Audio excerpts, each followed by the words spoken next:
Kita mulai, bismillah. Assalamualaikum warahmatullahi wabarakatuh. Alhamdulillah. Alhamdulillahilladzi hadana lihadza wa ma kunna linahtadiya laula an hadanallah. Ashhadu an la ilaha illallah wahdahu la syarika lah wa ashhadu anna Muhammadan abduhu wa rasuluh.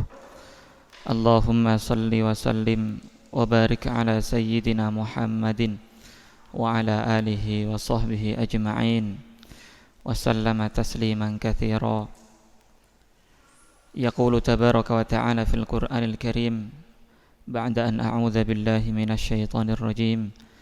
Bismillahirrahmanirrahim. Ya ayyuhalladzina amanu taqullaha haqqa tuqatih wa la tamutunna illa wa antum muslimun. Wa qala rasuluna Muhammad sallallahu alaihi wasallam, min husni islamil mar'i tarkuhu ma la ya'ni. Amma ba'd. Ikhwata fillah rahimakumullah, rekan-rekan, saudara-saudari, pemuda-pemudi sekalian yang semoga senantiasa dirahmati oleh Allah Subhanahu wa ta'ala dan yang semoga senantiasa dalam lindungan Allah Subhanahu wa ta'ala. Alhamdulillahirabbil alamin.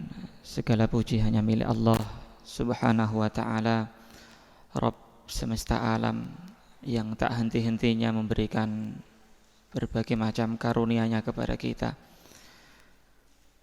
yang tak henti-hentinya memberikan berbagai macam kenikmatan kepada kita, terutama nikmat iman, nikmat Islam, nikmat kesehatan. Dengan nikmat-nikmat itulah kita terbantu untuk menambah bekal menuju Allah Subhanahu wa ta'ala sebelum akhirnya Allah Subhanahu wa ta'ala cabut nyawa kita. Semoga Allah Subhanahu wa ta'ala tutup usia kita dengan husnul khatimah. Amin.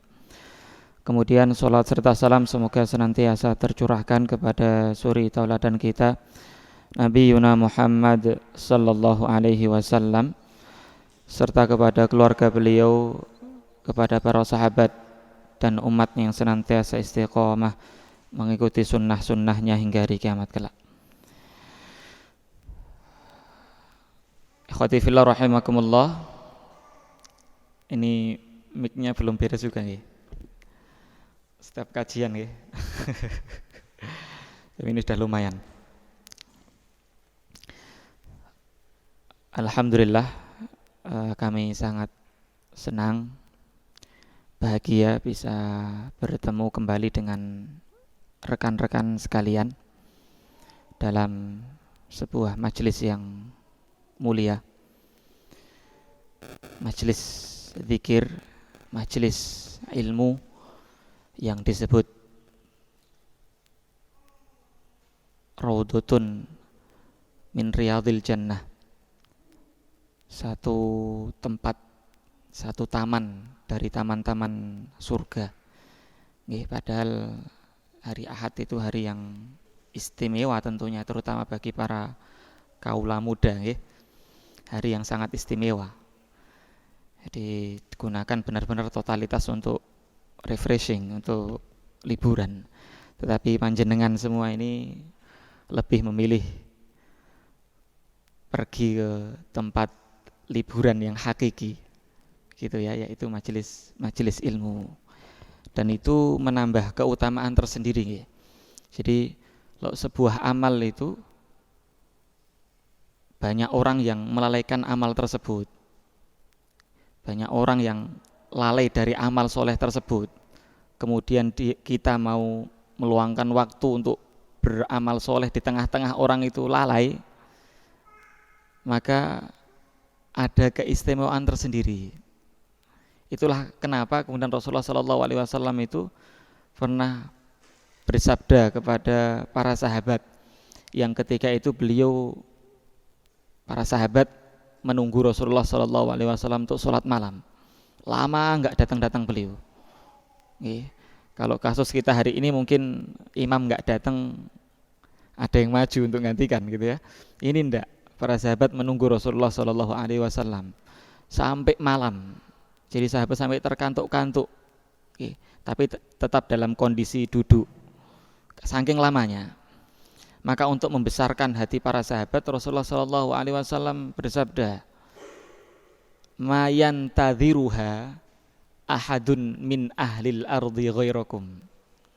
Tidak ada di muka bumi ini orang-orang yang menunggu sholat isya lama dibandingkan dengan kalian.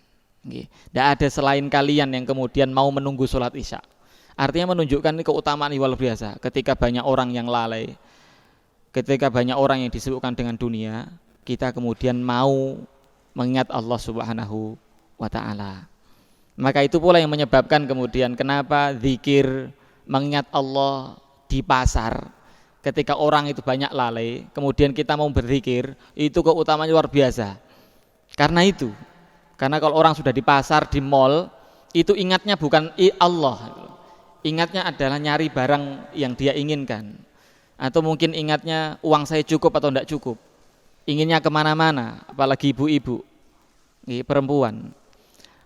Kalau suaminya mungkin 30 menit itu sudah menunggu, adalah waktu yang lama sekali. Saya juga merasakan, tapi bagi perempuan tidak.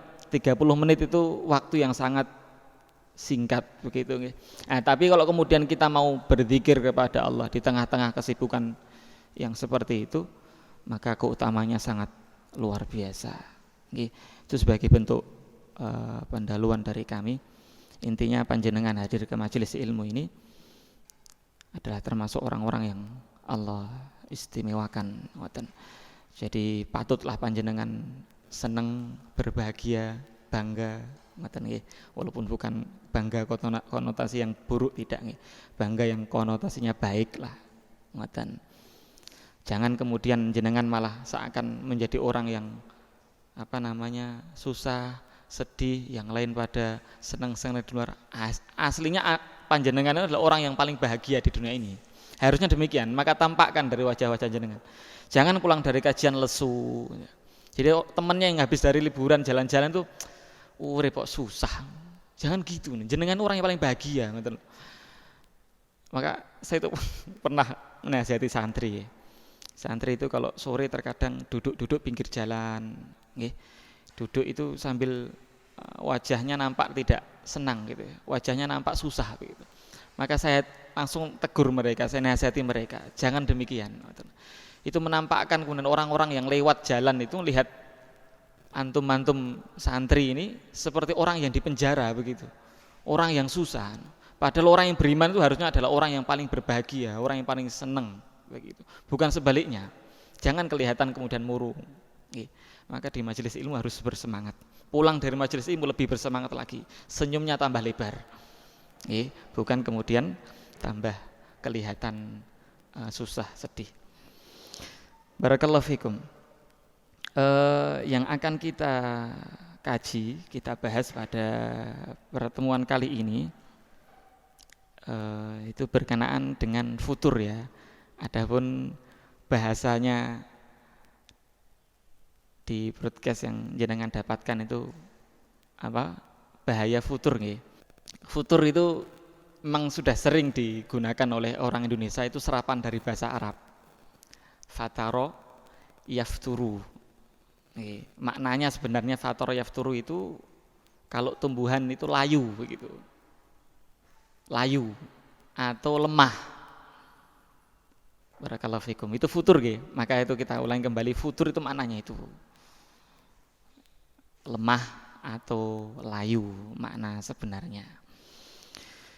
Baik, barakallahu fikum, itu yang pertama. Jadi futur itu bukan maknanya kemana-mana atau tadi bahasa Inggris, tidak. Tapi futur itu maknanya itu. Sekarang kita jelaskan makna futur secara istilahi. Kami ambil dari apa yang ditulis oleh beliau Profesor Dr. Syekh Nasir bin Sulaiman Al-Umar dalam kitab beliau Al-Futur wal Madhahir, Al-Futur Al-Madhahir Al-Iraj. Al-futur, al-madzahir, al-ilaj. Beliau menyebutkan bahwa definisi futur menurut beliau adalah rasa malas, menunda, lambat, tidak bergairah dalam melakukan kebaikan setelah sebelumnya dia itu bersemangat. Nah, itulah futur nih. Futur itu.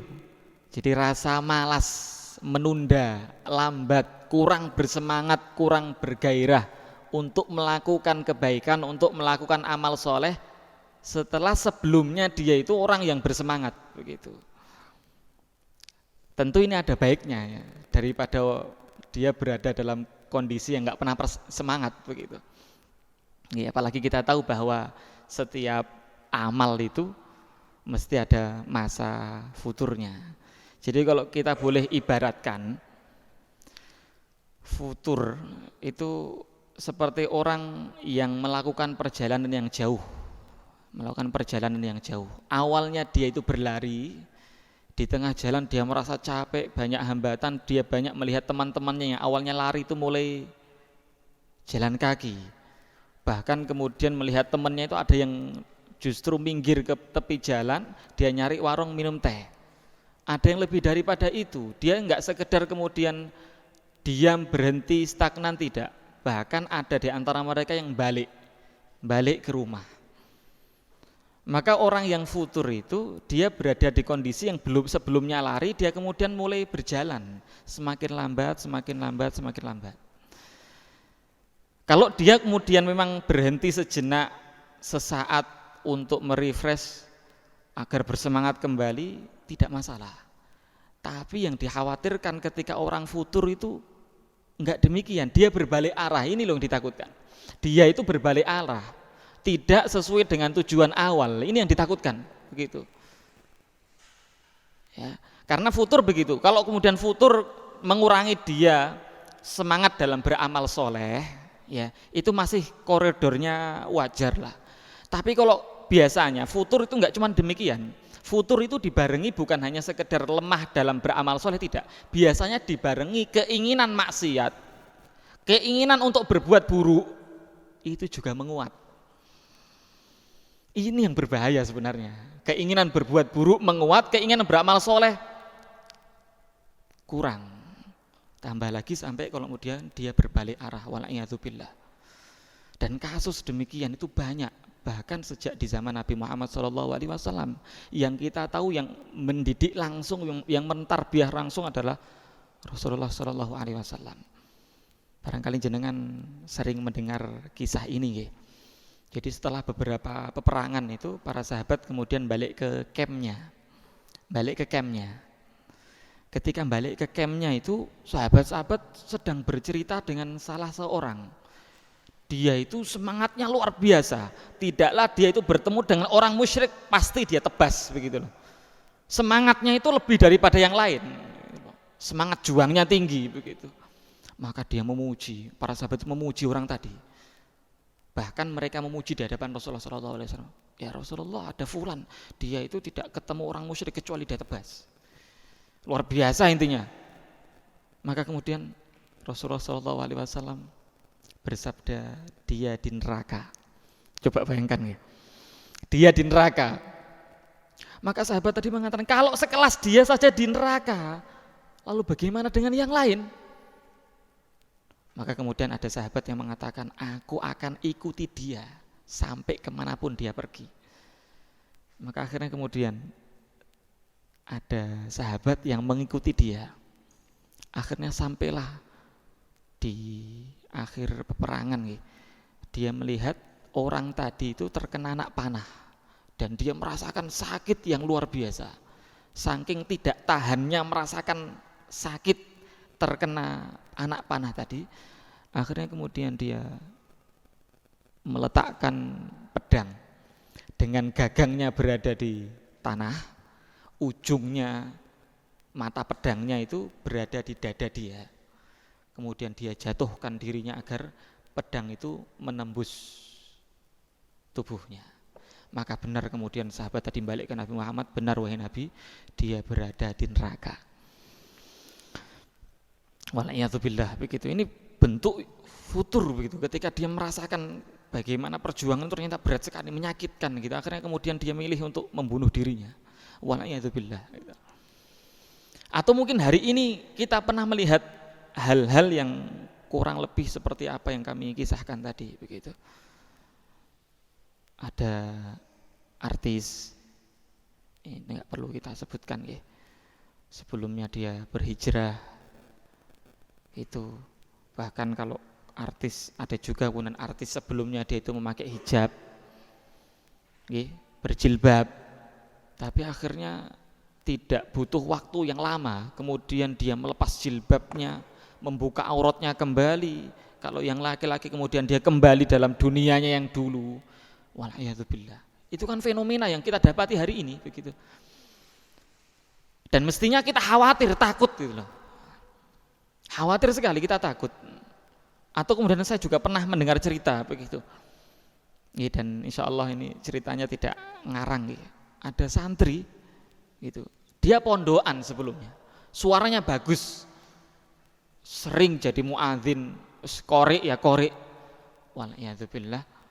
Akhirnya kemudian dia itu selesai dari pondok, dia menjadi seorang vokalis. Dan vokalisnya tidak cukup mungkin di panggung umum begitu ya. Vokalisnya di kafe. Itu ya, tempat berbaur laki-laki perempuan. Wala'iyadzubillah. Dan itu nyata begitu ya Allah. Artinya memang berat sekali. Tidak tahu kemudian bagaimana akhir hayat kita. Nah, yang kita khawatirkan, yang menjadi bahaya itu. Maka futur itu bahaya itu ke situ. Kalau kemudian dia itu berjalan pelan, tetapi tetap arahnya ke sana, lurus untuk menuju cita-cita dia, menuju apa yang dia inginkan, menuju kepada ridho Allah, tidak masalah.